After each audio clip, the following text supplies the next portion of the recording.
And current events commentator Victor Gao is joining us now from Beijing. Hi there, Victor. Nice to see you. What are your thoughts? Do you think that President Rodrigo Duterte and President Trump will be able to get along in their meeting? I hope so. I think the ASEAN Summit for this year under the presidency of the Philippines is a very important event. And for President Donald Trump to personally attend this summit in Manila is also very important. However, I do sincerely hope President Donald Trump will say the right thing and do the right thing while he is attending the ASEAN Summit, because otherwise, if he says the wrong thing or sends the wrong message, it may actually further alienate relations between the United States on the one hand and ASEAN on the other hand. I think ASEAN needs to hear the right messages from the White House, from Washington, from President Donald Trump for greater and more free trade, rather than more fragmented and more isolated and more protectionist trade. So hopefully President Donald Trump will say the right thing. Duterte did say today, Victor, that America was the first victim of globalization, and that is why Mr. Trump is trying to bring them back and say America first. Is he trying to win him over by sympathizing with his feelings about globalization?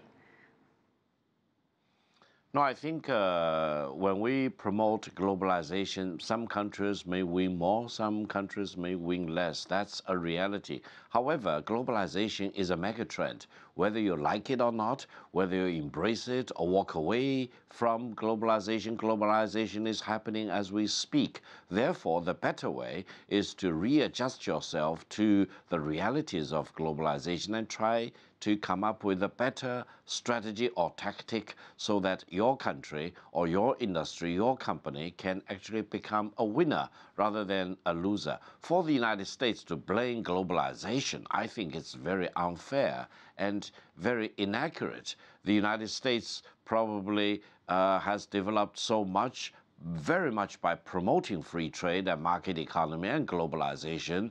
And I hope in the future it will continue to do the right thing. And walking away from globalization will not help the United States, because it may help the United States in the shorter term, but in the longer term, in a strategic way, it's a losing proposition. So hopefully President Donald Trump, with more time, will realize that globalization is here to stay.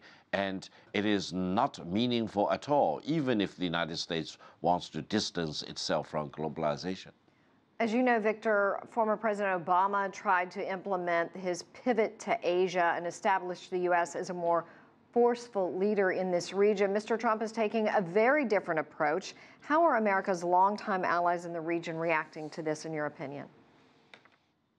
I think when President Obama emphasized a lot about this pivot to Asia, it's mostly strategically pivoting back to Asia by deploying more troops here in this region, try to shore up American military leadership. That in itself actually would require a lot of money from the United States, and eventually what exactly is the end goal it would serve is dubious. President Donald Trump is more pragmatic, of course, and is very much focused on trade and economic development, which in itself is the right thing to do. However, how do you promote more trade between the United States on the one hand and each of these countries in the Asian Pacific region, and whether you just promote bilateral trade to the disregard of multilateral arrangement and framework, that's another question that President Donald Trump and the United States need to answer. For the countries in this part of the world,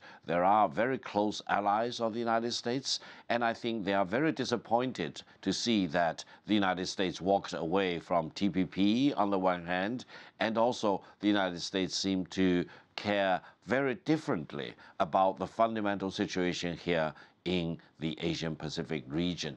Allies of the United States, for example, South Korea and Japan to a very large extent, and also to a lesser extent, the Philippines, still need to cooperate very closely, strategically and militarily with the United States. There is no doubt about it. But I think on the other side of the equation, how economic development can really be promoted for everyone's interest rather than for the American interest. That's the challenge. And I think all the countries here in this part of the world need to really size up what exactly President Donald Trump is up to and how they can react to the new U.S. positions.